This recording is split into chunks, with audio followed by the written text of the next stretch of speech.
سبحان اللہ الحمد للہ لا الہ الا اللہ اکبر سبحان اللہ الحمد للہ لا الہ الا اللہ اکبر۔ یہ زمین اور آسمان تیری قدرت کے نشان، تو ہی ابتدا تو ہی انتہا، ساری دنیا کے محور میں گونجتی ہے تیری اذان، تو لامکان۔ سبحان اللہ الحمد للہ لا الہ الا اللہ اکبر سبحان اللہ الحمد للہ لا الہ الا اللہ۔ یہ سارے بحر و بر کیا ہے ان کا سفر، یہ ساری عظمتیں وسعتیں ہیں بے کران، وتعز من تشاء وتذل من تشاء، جو چاہا کر دیا کن کہا اور ہو گیا۔ سبحان اللہ الحمد للہ لا الہ الا اللہ اکبر سبحان اللہ الحمد للہ لا الہ الا اللہ۔ محتاج ہیں تیرے در کے سب شاہ و گدا، عرش و زمین پر ہر طرف تیری ثنا، دھڑکنوں کی سنتا ہے تو ہی صدا، شارق سے تو قریب ہے میرے خدا۔ سبحان اللہ والحمد للہ لا الہ الا اللہ۔ اے اللہ رحمان رحیم، اے اللہ تو ہی کریم، محتاج ہے تیرے در کے سب شاہ و گدا، خدایا کر نظر ہم ہیں بے خبر، شہرک سے تو قریب ہے میرے خدا۔ سبحان اللہ الحمد للہ لا الہ الا اللہ اکبر سبحان اللہ الحمد للہ لا الہ الا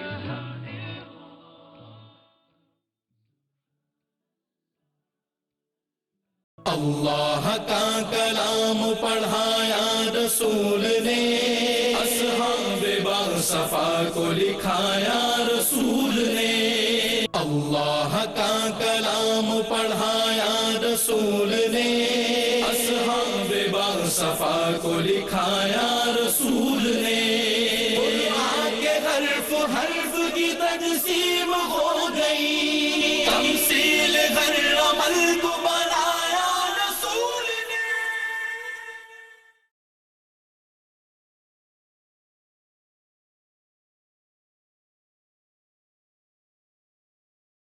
بسم اللہ الرحمن الرحیم۔